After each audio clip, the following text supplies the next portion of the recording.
Hi everyone, thank you for coming to my TED Talk. So today, as you can see from that outlandishly big title, I would like to have a little bit of a discussion with you on the topic of America's food desert epidemic. But before we go into something that's that heavy, I'd actually like to start off a little bit slower by easing into a topic that I really love, math. So how do math and food correlate beyond the fact that both have the ability to put you to sleep? But hopefully not yet, just give me 8 minutes, all right? Stick with me.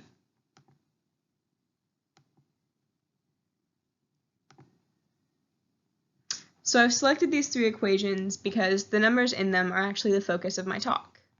The average family of 4 receiving SNAP benefits, or aid from the government's Supplemental Nutrition Assistance Program, actually receives roughly $29 on the high end of the average.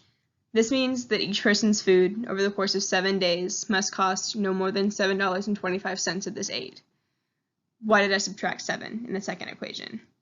Because after doing some research, I actually found that $7 is the average price of 2 one-mile Ubers.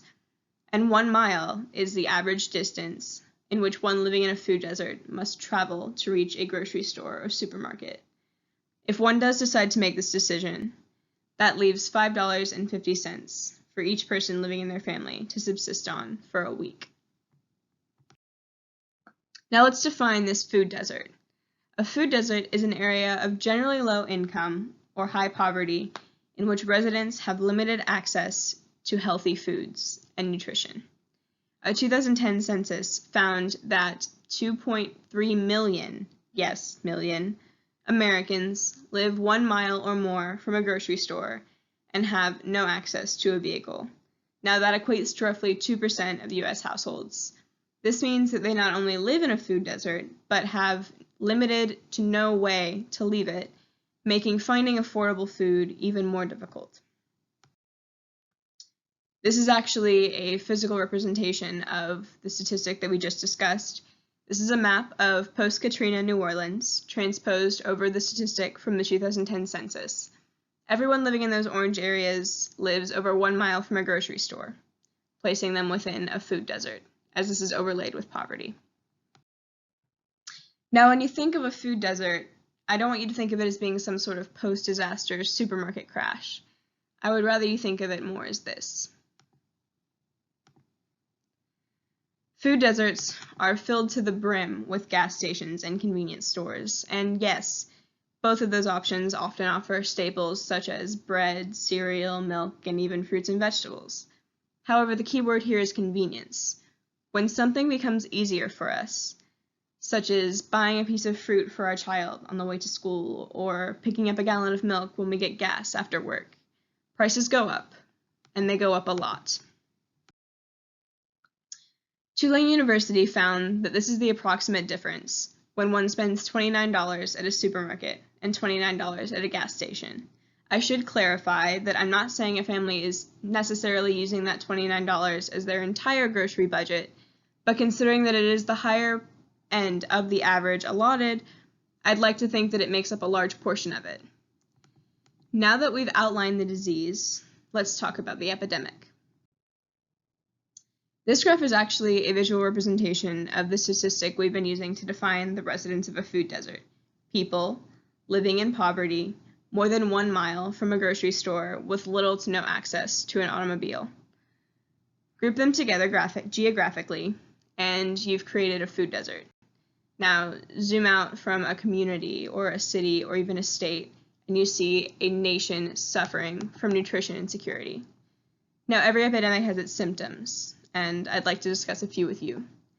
Focus on those food deserts that you see in this graphic, the black and red areas, and try to remember them in your mind. Got it? Now overlay them with this graphic showing patterns of diabetes and diabetic death in the United States. Do you notice any similarities? Because I certainly do. According to the Spoon University Food Education Project, the rates of diabetes and death due to diabetic complications are twice as high within food deserts as opposed to outside of them. Of course, diabetes isn't the only complication that accompanies this issue. Spoon also found that people living in food deserts, especially urban ones, have 2 times the exposure, nearly 2.5 times the exposure, to fast food restaurants as do those living outside of them. A McDonald's, often more than one, is far closer than a Kroger or an Aldi's will ever be. Subsisting on high-fat, high-sugar foods is not ideal, but is often what must be done by people living in these areas, and both lead to malnutrition and even obesity. I want to make a clarification about that last point. I often hear people use malnutrition, undernutrition, and starvation as interchangeable terms, and they're not exactly at least. To be undernourished is defined as to lack sufficient calories and energy to promote health, and malnutrition is to lack micronutrients and macronutrients, i.e. vitamins, minerals, and proteins, that are needed to live healthily. One who is undernourished is almost certainly malnourished, but that property isn't commutative. You can be malnourished and appear to be healthy. One living on a fast food diet, or a diet consisting mainly of fast food, might appear well fed, but they might lack the nutrients they need to thrive, and this can often provide detrimental effects to children and the health in later life.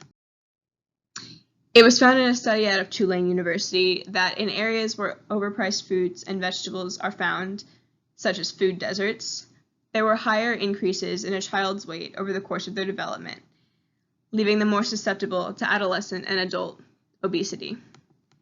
A similar study was performed at Tulane on families moving out of these food deserts.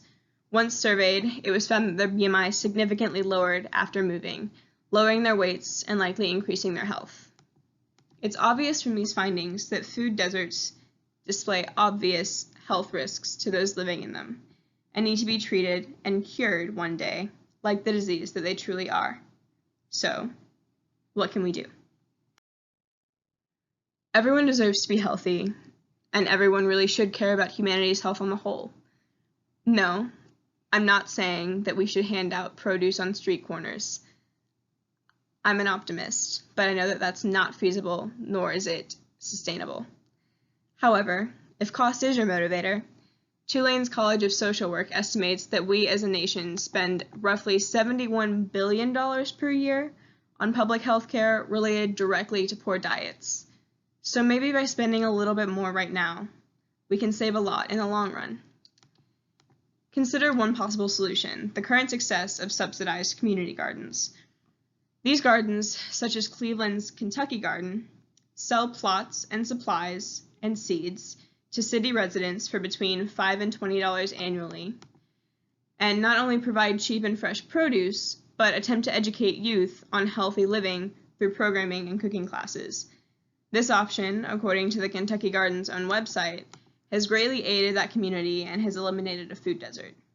However, I understand that land is a prized commodity and that there are certain cities that simply don't have the space, and so I've considered a second, more mobile and temporary option: subsidized farmers markets. These would require some sort of local or government aid, especially initially, but would eliminate a need for land and could produce more seasonal produce year-round to a new market of consumers, both aiding those in food deserts and aiding farmers. I'm not saying that any solution is perfect, because no community is perfect. Some of us are lucky enough to go to sleep with full tummies, and others only miles down the road only hope that they fall asleep faster due to the hunger pains that they feel. Eating well is as necessary to living as is breathing, and I feel that we all deserve and have a right to food and to our health. So it's our duty to help everyone attain that right, just as we would any other right.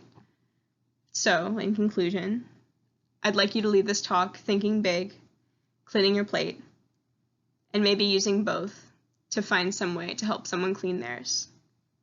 Thank you.